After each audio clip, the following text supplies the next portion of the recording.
خوش آمدید کہتے ہیں آپ کو، اور علماء کرام ہمارے ساتھ یہاں موجود ہیں، جناب قبلہ رضا داؤدانی صاحب، حافظ اویس صاحب، علامہ لیاقت نظری صاحب اور علامہ اکرام حسین صاحب، سب کا بہت بہت شکریہ، بہت نوازش. اور بغیر کسی تمہید کے ہم بڑھتے ہیں اپنے پہلے سوال کی جانب انشاءاللہ. جی سنائیے گا. مجھے یہ پوچھنا ہے کہ جادو وغیرہ کے علاج کے لیے کیا کیا جائے؟ اگر کسی کے ساتھ ایسا معاملہ ہو جائے کہ اس پہ جادو کروا دیا گیا ہو تو اس کو کیا کرنا چاہیے؟ کیا کسی صحیح علم والے کو ڈھونڈ کر اس سے علاج کرانا چاہیے یا اس سلسلے میں خود بھی کچھ کیا جا سکتا ہے؟ خاص طور پہ یہ بتا دیں کہ اگر میاں بیوی میں جدائی ڈلوانے کے لیے کسی نے جادو کا کوئی سلسلہ کیا ہو تو کیا کیا جائے؟ صحیح، اس میں بات اشارت پہلے بھی ہو چکی ہے، لیکن فرمائیے گا آپ، پھر آپ بتائیے گا. جی بسم اللہ الرحمن الرحیم. ظاہر ہے کہ ایک ایسا گناہ جسے گناہ کبیرہ کہا گیا، بلکہ بعض ایسے شواہد بھی ملتے ہیں کہ جس میں بخشش کے حوالے سے بھی ایک استثناء کیا گیا تھا. اچھا کہ اگر یہ کام کوئی کسی کے خلاف کرتا ہے تو اس کا پھر انجام بہت برا ہے اور بہت خراب ہے. اچھا سحر کی حقیقت، سحر کا واقعی ہونا، اس کو جھٹلایا نہیں جا سکتا. خود قرآن مجید کے اندر بھی اس کا ذکر آیا ہے. لیکن کیا یہ مناسب ہے کہ ہر پریشانی کو اسی پر حمل کر دیا جائے اور یہ ایزیوم کر لیا جائے کہ کسی نے کچھ کروا دیا ہوگا؟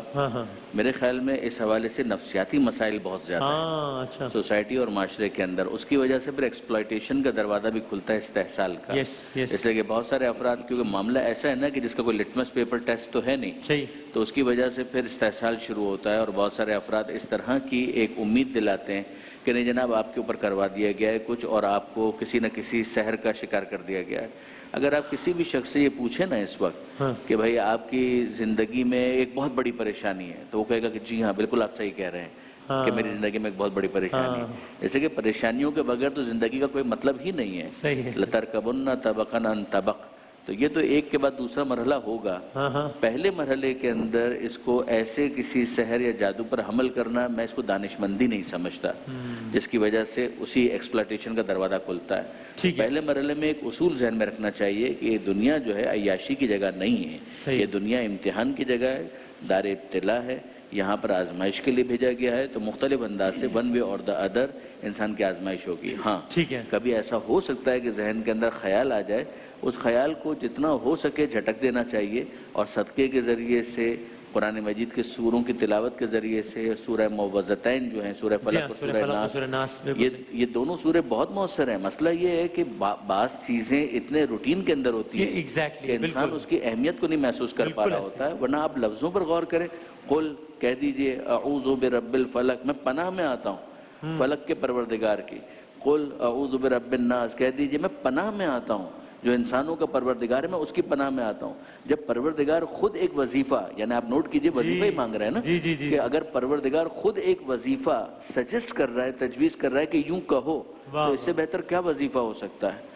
لیکن اس کے باوجود میں یہ بھی کہوں گا کہ ٹھیک ہے، اس کے بعد ماہرین ہو سکتے ہیں جو شرعی حدود کے اندر خیال رکھتے ہوئے کوئی اچھی چیز تجویز کر سکتے ہیں، مگر اپنے آپ کو ان کے لیے یا ان کے لیے تو خیر وہ کیوں کریں گے، لیکن کسی نااہل کے ہاتھ میں کھلونا نہ بننے دیں کہ وہ آپ کا استحصال کریں اور آپ کے ساتھ مذاق کریں. بالکل صحیح. تو اب علامہ صاحب، یہ حالانکہ اگرچہ بات ہو چکی ہے پہلے بھی ایک اور حوالے سے، لیکن ایک عام آدمی کو دو بڑے مسائل ہیں نا.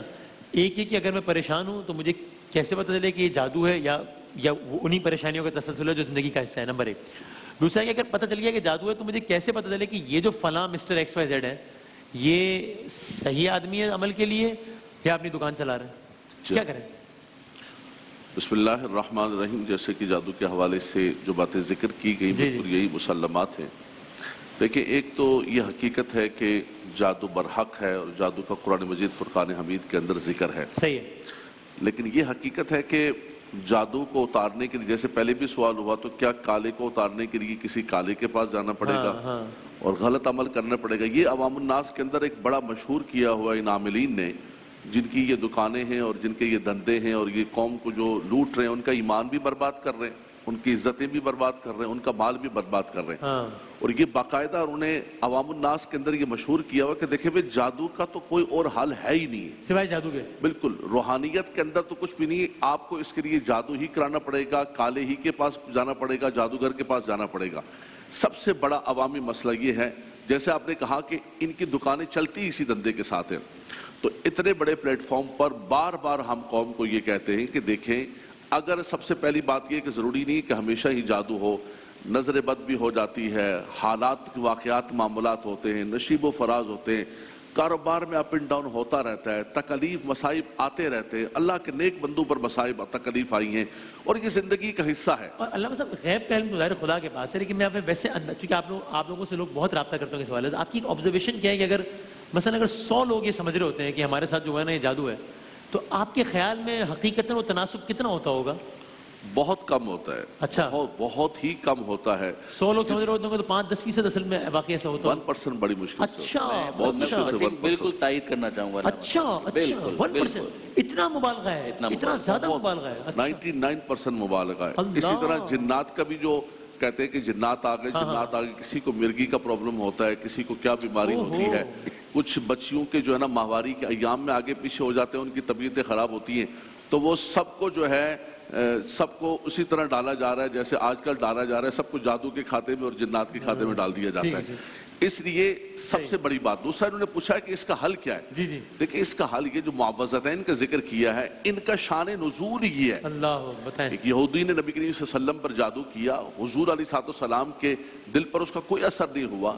واللہ یعصمک من الناس، اللہ تعالیٰ حفاظت، یہ امت کے لیے تحفہ عطا فرمایا کہ امت جو ہے اس کو پڑھیں، اپنا معمول بنائیں۔ لیکن بات وہی ہے، آپ کسی کے پاس جائیں وہ کہے سورہ فاتحہ پڑھ لو، معوذات، اس کو پتہ ہی کچھ بھی نہیں ہے ہی نہیں، دو سورے پکڑا دی ہے، پڑھ لو۔ استغفر اللہ رب۔ وہ چاہتے ہیں کہ اس قسم کے گولے گھنٹے دھندے یہ سارے کے سارے چلتے رہے اور ہمارا کام چلتا رہے۔ پھر دوبارہ میں یہی کہوں گا کہ آپ معوذتین کو اور سورہ اخلاص کو، آیت الکرسی کو اور آیات حرص جن کو سی وسیع آیات کہتے ہیں، آیات منزل بھی کہا جاتا ہے، ان کو اپنا معمول رکھیں، اپنے گھر میں پڑھیں۔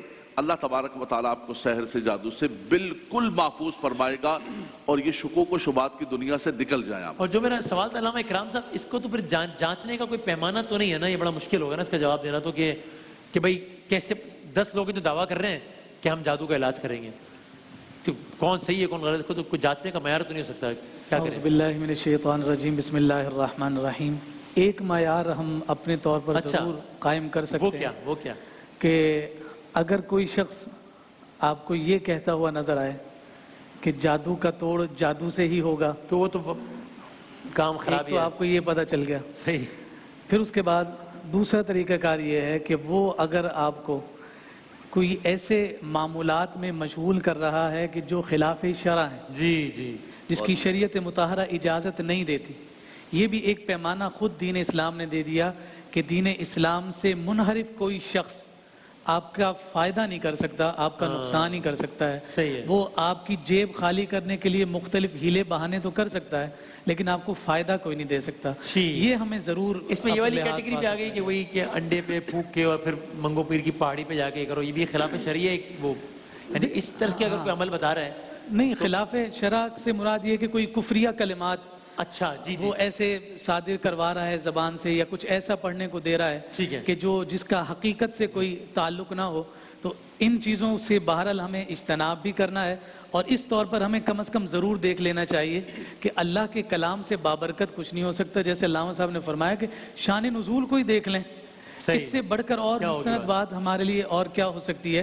تو بہن نے جو سوال کیا تھا کہ کیا کوئی علاج ہم خود بھی ڈھونڈ سکتے ہیں، تو جی ہاں بالکل ڈھونڈ سکتے ہیں، قرآن سے ڈھونڈ سکتے ہیں، اور بے شمار مقامات پر بہت ساری آیات اس ضمن میں موجود ہیں، آپ اس کی تلاوت کریں، نماز کی پابندی کریں، کوئی جادو آپ پر اثر انداز انشاءاللہ نہیں ہوگا۔ حافظ آپ اس پہ ایڈ کرنا چاہ رہا ہوں، انہوں نے سوال یہ بھی کیا تھا کہ اگر کوئی شخص میاں اور بیوی میں جدائی کرنے کے لیے جادو کروانا چاہے تو مطلب وہی اس کے لیے الگ سے کوئی بات تو نہیں ہو سوال؟ جی، قرآن کریم میں جادو کا مختلف مقامات پہ جہاں ذکر آیا ہے تو وہاں میاں بیوی کا بھی ایک ذکر کیا گیا، اچھا، کہ اس جادو کے ذریعے یفرقون بہ بین المرء وزوجہ، اچھا، مرد اور اس کی بیوی کے درمیان وہ تفریق ڈالتے ہیں، کیونکہ جیسا کہ کہا گیا کہ جادو ہے تو برحق۔ اچھا، اس موقع پر جو اس کا علاج ہے وہ تو یہی ہے جو عموماً علماء نے ذکر فرمایا۔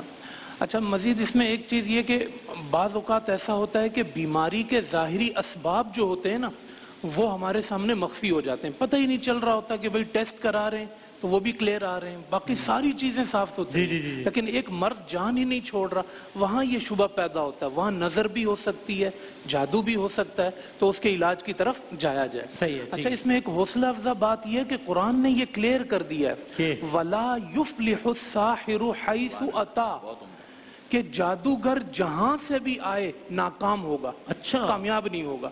یہ اس طرف حوصلہ دیا گیا ہے کہ آپ کو یہ جو دو صورتیں حضور علیہ السلام کے توسط سے ملی ہیں، آپ اس کو پڑھیں، آپ کامیاب ہوں گے۔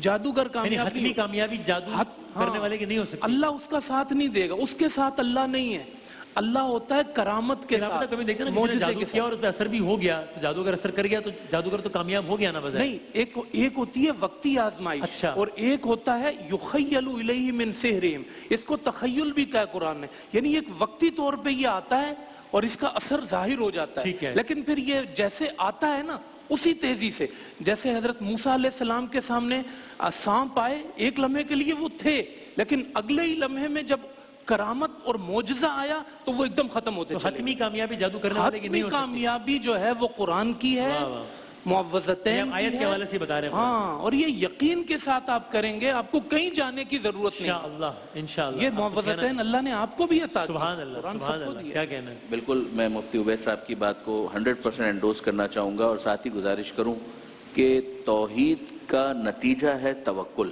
ٹھیک، یعنی توحید کا جو اخلاقی پہلو ہے نا، جو انسان کے نفس میں اس کا اثر آنا چاہیے، وہ اللہ پر بھروسہ ہے۔ صحیح ہے، یقین جانیے کہ یہ بہت مؤثر ہے، کہ اگر کسی نے چھپ کر آپ پر کچھ کروا بھی دیا ہے سپوزڈلی، تو آپ اس کے سپرد کیجئے کہ جو سب سے غیب الغیوب، سب سے زیادہ غیب میں ہے اور اس سے زیادہ کوئی واقف نہیں ہے، علیم بذات الصدور، اور اس کے بعد اگر یہ معوذتین اور دوسری چیزیں پڑھی جائیں، آیت الکرسی وغیرہ، جیسا کہ علامہ صاحب نے فرمایا، تو واقعاً بہت مؤثر۔ سبحان اللہ۔ ایک کمنٹ اب اسی سے ملتے ہیں، اس میں بھی فرما دیجئے، اور آپ نے بھی اس پہ اشارہ بھی کیا کہ جنوں کا، جی وہ میں رات کو 12:30 بجے فلاں وہ ایسی کنڈی ہل رہی ہوتی ہے، اس کا مطلب کچھ ہے وہاں پہ، وہ گلاس گر گیا تھا، وہ کوئی جن ہے جو آتا ہے رات کو 1:30 بجے آتا ہے، چلا جاتا ہے، پھر وہ اچھا جن ہے، وہ نقصان نہیں پہنچاتا، یہ کہ آپ اس کو تنگ نہیں کریں، وہ بھی آپ کو تنگ نہیں کرے گا، لیکن آپ تنگ کریں گے تو وہ بھی تنگ کرے گا، تو یہ ہوتا ہے یا کیا ہوتا ہے؟ دیکھیں، جس طرح سحر اور جادو موجود ہیں، ان کا وقوع ہے، اسی طرح جنات بھی دنیا کے اندر ایک مخلوق موجود ہے۔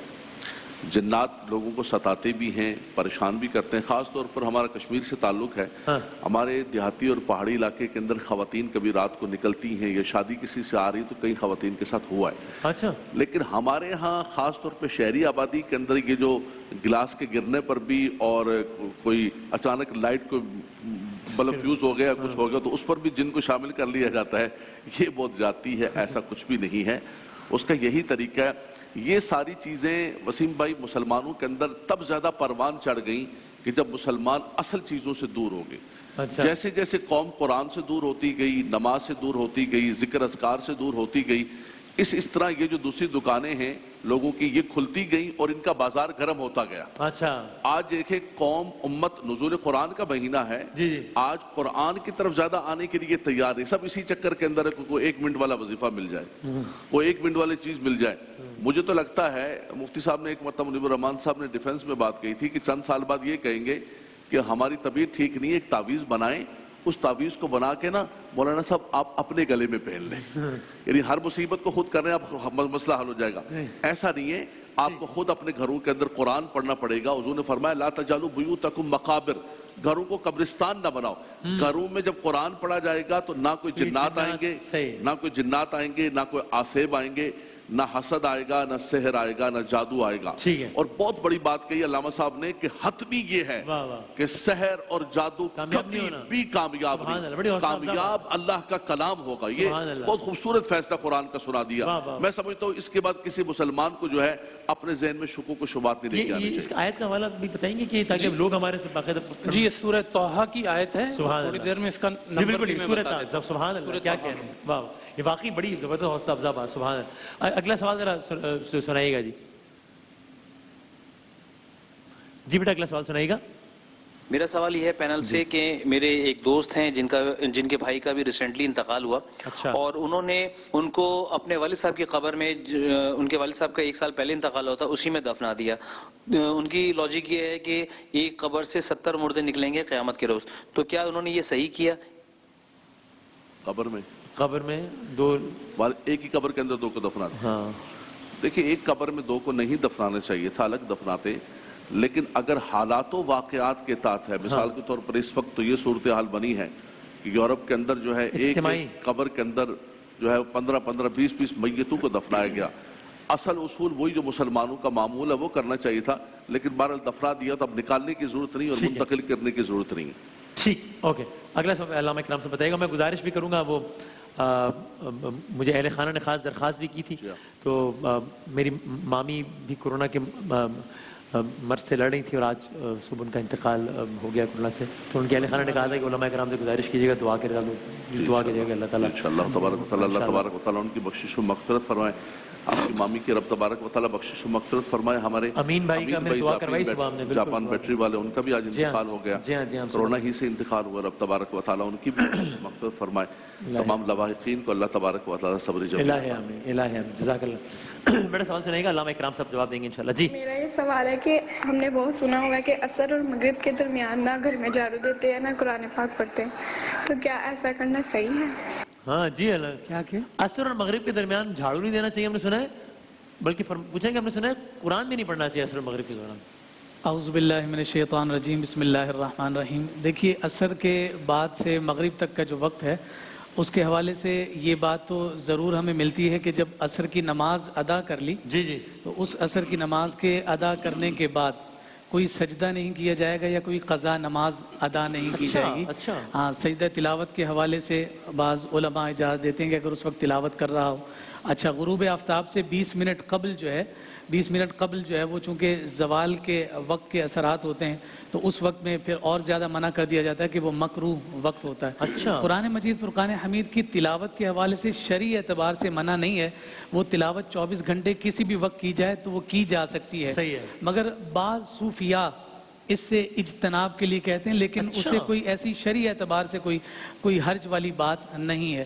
اچھا، جہاں تک یہ بات ہے جھاڑو لگانے کے حوالے سے، ممکن ہے کہ یہ اس سبب سے کہا جاتا ہو چونکہ مغرب کی جب اوقات بالکل قریب ہوتے ہیں تو کچھ روایات ہمیں ملتی ہیں جس میں یہ کہا گیا کہ اس وقت جو ہے جنات کا، جن کا درختوں پر بسیرا ہوتا ہے، جو اثرات ہوتے ہیں وہ زیادہ وارد ہونے کے امکانات ہوتے ہیں۔ اچھا، اگر کوئی منع کرتا ہے بالفرض تو ممکن ہے کہ اس سبب سے کہتا ہو، لیکن اس کو کوئی حتمی اور قطعی طور پر نہیں لینا چاہیے، کوئی ایبسولوٹ نہ لے لیا جائے کہ اگر پھیر دیا جھاڑو تو نہ جانے پتہ نہیں کیا ہو جائے گا۔ ایبسولوٹ بھی نہیں کر رہے، لیکن آپ اس کو کمپلیٹلی ریجیکٹ بھی نہیں کر رہے۔ جی بالکل، اگر کوئی مطلب عملیات کی بنیاد پر یا اپنے تجربے یا مشاہدے کی بنیاد پر کوئی اس طرح کی بات کرتا بھی ہے تو مکمل رد بھی نہ کریں، لیکن ساتھ ساتھ یہ ہے کہ اسے کوئی حتمی طور پر اسے نہ تصور کر لیا جائے، اگر جھاڑو پھیر دیا تو پتہ نہیں آج ہی چھت گر جانی ہے، ایسی کوئی بات۔ آپ کی رائے سیم ہے، مختلف ہے؟ ذرا ظاہر ہے کہ علامہ صاحب نے، اکرام صاحب نے بہت اچھی طریقے سے اپنا جو موقف ہے اس کو بیان فرمایا۔ فقہ جعفری کے اندر ایسی کوئی پابندی بالکل بھی نہیں ہے، اور نماز بھی پڑھی جا سکتی ہے اور قرآن بھی پڑھا جا سکتا ہے اور صفائی وغیرہ جھاڑو بھی دیا جا سکتا ہے۔ ٹھیک ہے، سوال بڑا اگلا بس ہمارے ہاں ایک گزارش کرتا ہوں، ہمارے بھی نماز کی پابندی یہ ہے کہ آپ جو ہے نوافل نہیں پڑھ سکتے، باقی جیسے سجدہ تلاوت کا انہوں نے خود فرمایا سجدہ تلاوت کر سکتے ہیں اور قضا نماز بھی پڑھ سکتے ہیں، لیکن قضا نماز چونکہ مسجد کے اندر نہیں پڑھیں گے کہ لوگوں کو پتا ہو کہ نفل تو نہیں ہے تو یہ نماز اس نے چھوڑی ہے تو یہ گناہ کا اظہار ہوگا۔ اچھا، باقی یہ ہے کہ یہ عوام الناس کے اندر زیادہ توہمات جو ہے بہت مشہور ہے کہ جھاڑو نہیں دے سکتے اور رات کے اندر کنگھی نہیں کر سکتے، ناخن نہیں کر سکتے، فلاں۔ اصل چیزیں ان کی طرف توجہ نہیں ہے اور ان چیزوں کی طرف توجہ ہے۔ بعض صوفیاء کرام جو وظائف دیتے ہیں ان وظائف کے اندر سبحوہ بکرۃ واصیلا، فجر کے وقت کے وظائف اور عصر کے بعد کے وظائف، کئی صوفیاء کرام کے وظائف ہیں اسی طرح کے، خاص طور پہ سلسلہ نقشبندیہ کے، تو یہ عوام الناس کو ان چیزوں کی طرف نہیں جانا چاہیے۔ اللہ کا ذکر آپ کرتے رہے, نماز کے مکروہ کے اوقات ہے, باقی رب تبارک و تعالیٰ کا آپ ذکر کرتے رہیں, عصر کے بعد جتنا ذکر کریں گے بڑا مبارک. آخری جملہ آپ بس یہی بات. بس بالکل, یہ توہمات اس حوالے سے بعض دفعہ بزرگوں کی طرف منسوب کر دیے جاتے ہیں یا معمولات. اصل یہ ہے کہ شرع پہ قائم رہا جائے. شریعت نے منع نہیں کیا ہے, بس اسے منع نہ سمجھیں. ناخن کاٹنے کا بھی کوئی ٹائم نہیں ہے؟ کوئی ٹائم نہیں, آپ کسی بھی وقت ناخن بھی کاٹ سکتے ہیں. 24 گھنٹے صفائی ستھرائی بالکل. جمعے کے دن تاکید کی گئی. تاکید ہے جمعے کے دن, لیکن رات کو 12-1 بجے بھی اگر وہ, اور وہی والی بات کہ جمعے کے دن تاکید کی گئی ہے اور اس میں دن کے اوقات کے حوالے سے بھی تاکید ملتی ہے. لیکن کوئی ایسا وقت ہے کہ جب کی گئی تاکہ نہ کاٹے؟ میرے کل یہ ناخن ذرا بڑا ہو گیا تھا اور وہ لگ گیا صوفے پہ, تو مجھے بڑی تکلیف ہو رہی ہے. تو مجھے کہنا لگا کہ اب سر بھی ویٹ کریں, صبح کاٹیے گا, ابھی نہ کاٹیں. میں کہہ رہا بھی کاٹ لینا, درد ہو رہا ہے, صبح کاٹ لیجیے, کوئی حرج نہیں. تو میں نے تو کاٹ لیا تھا پھر, تو خیر ہے مسئلہ. ہمارے یہاں ناخن کاٹنے کی کوئی کسی ٹائم ممانعت نہیں ہے. جس وقت آپ کو موقع ملے آپ جلدی سے ناخن کاٹیں. وہی بات ہوگی کہ وہ انہوں نے جو ہے وہ اٹینڈنس لگانے سے پہلے کال کی ہے یا بعد میں, تو آپ نے بھی ناخن کاٹ کے پھر آپ کاٹ تو لیا ہے میں نے. ہاں سوال ٹھیک ہے جناب, بہت شکریہ تمام علماء کرام کا, بہت شکریہ. ایک وقفے کے بعد دوبارہ حاضر ہوتے ہیں انشاءاللہ.